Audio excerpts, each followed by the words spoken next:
एक करोड़पति बाप के बिगड़े हुए बेटे ने पहले तो अपने माता पिता पर दबाव बना करके एक कन्या से विवाह संपन्न किया, फिर उस कन्या को गर्भवती करके छोड़ दिया। गर्भवती होते हुए भी उस कन्या ने साहस नहीं हारा। उसने जीवन अकेले ही जीने का प्रयास अपनी तरफ से पूरा किया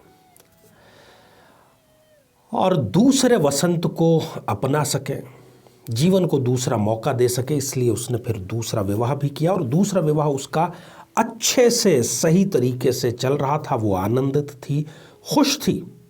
अब ये जो पहला वाला लड़का है, उसका जो पूर्व पति है, वो उससे पुनः विवाह संपन्न करना चाहता है उसी से।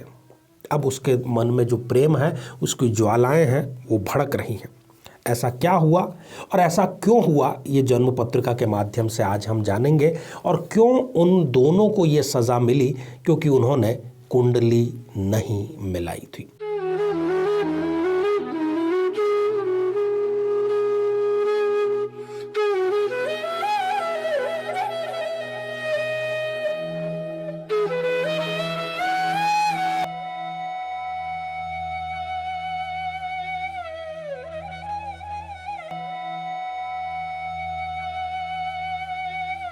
तो मेरे बहुत ही प्रिय और बेहद सम्मानित साथियों, हृदय की असीम गहराइयों से अभिनंदन, बहुत बहुत हार्दिक स्वागत।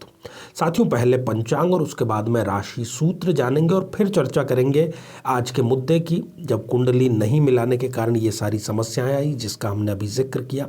और अंत में हमारे जो सम्मानित दर्शक हैं, उनके कमेंट्स को भी आज हम शामिल करेंगे। तो साथियों, आज अंग्रेजी तारीख 20 जनवरी 2023 है, शुक्रवार, माघ कृष्ण त्रयोदशी है और त्रयोदशी प्रातःकाल 7:21 तक ये रहेगी। नक्षत्र मूल है, योग व्याघात रहेगा, कर्ण, वणिज, विष्टि और शकुनी रहेंगे। साथियों, यदि आज कोई आप महत्वपूर्ण कार्य संपादित करना चाहते हैं तो राहु काल से आपको बचना चाहिए। राहु काल की अवधि 11:12 से लेकर के 12:32 दोपहर की रहेगी। साथियों, मेष राशि के जो जातक हैं, आज उनको अपने उच्च अधिकारियों का पूरा सपोर्ट मिलेगा, पूरी छत्र छाया मिलेगी और उनके बिगड़े काम जो हैं वो संवर जाएंगे। वृषभ राशि के जातकों के कोई पुराना रोग पुनः उभर सकता है, इसलिए अधिक सावधानी आज स्वास्थ्य के प्रति बरतें।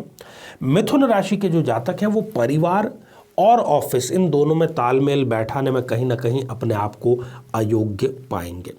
कर्क राशि के जो जातक हैं, उनको शत्रुओं से विशेष सावधानी आज बरतनी चाहिए। किसी प्रकार का जो शत्रु है वो उन पर हावी हो सकता है।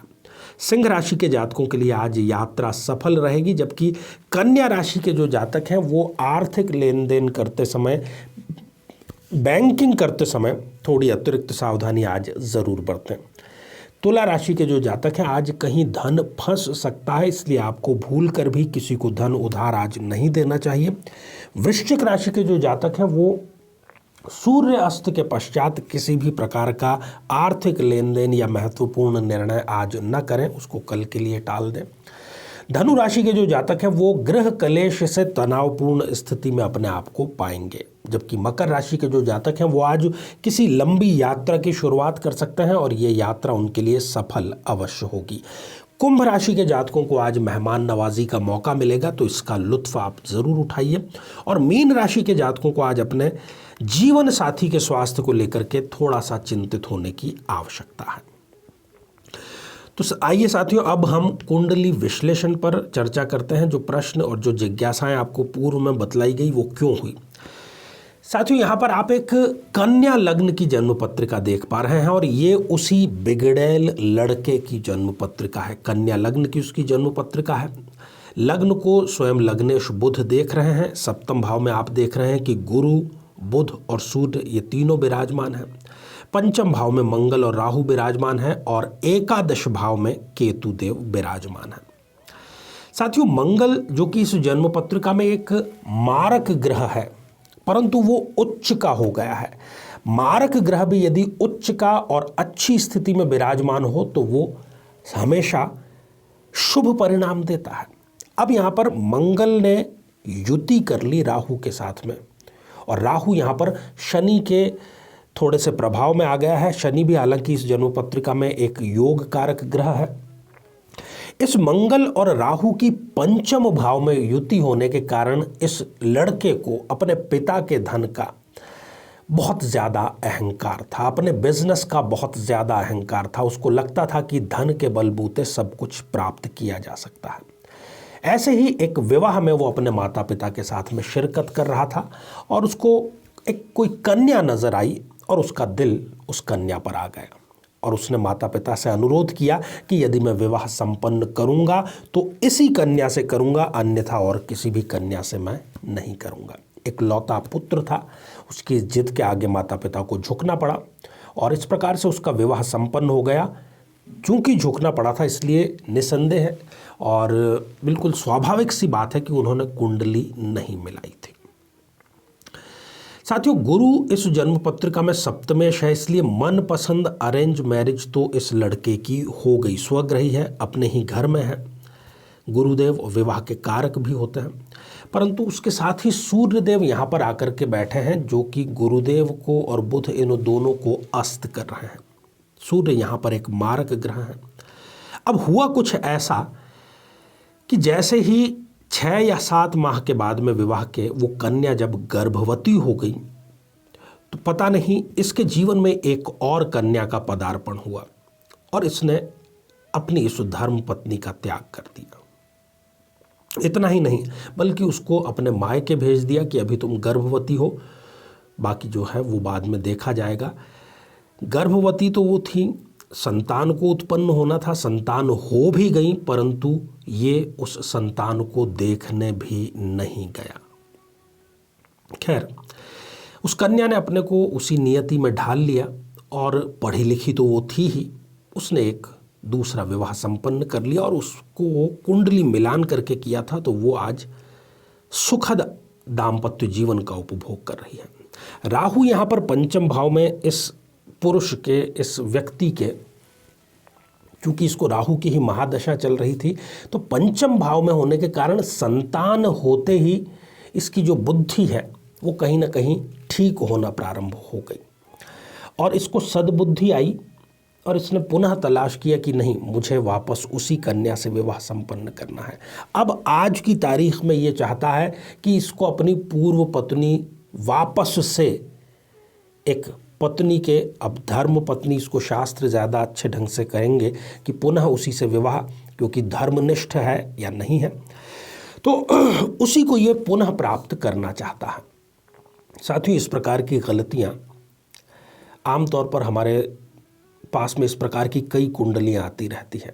नाम का हम उजागरण नहीं करते, पूर्ण कुंडली का भी उजागरण नहीं करते, परंतु आपको इन सब स्थितियों को बतलाने का केवल उद्देश्य इतना ही है कि कहीं आप इन प्रकार की स्थितियों में न फंस जाएं। इसलिए कुंडली पूर्ण रूप से वैदिक ढंग से मिला करके ही आपको विवाह संपन्न करना चाहिए।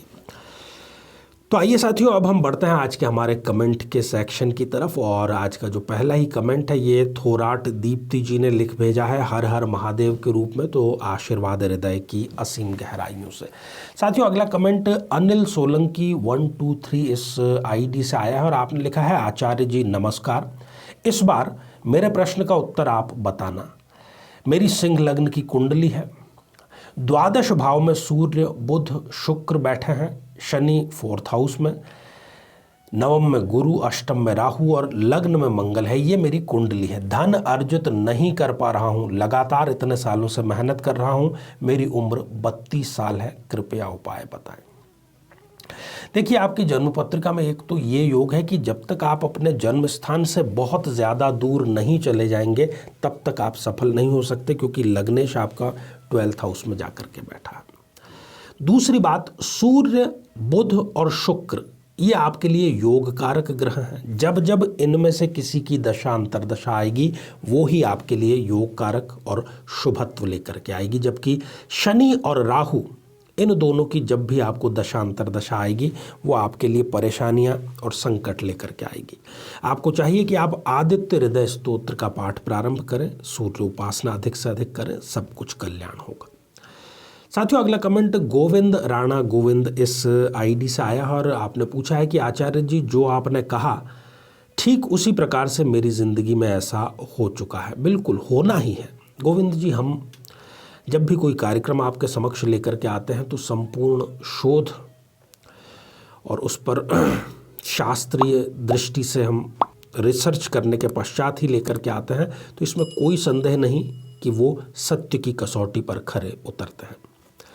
तो साथियों, आज के लिए केवल इतना ही, और इसी मंगल कामना के साथ में कि आप सभी स्वस्थ, समृद्ध और शांतिपूर्वक जीवन व्यतीत करें। नमस्कार।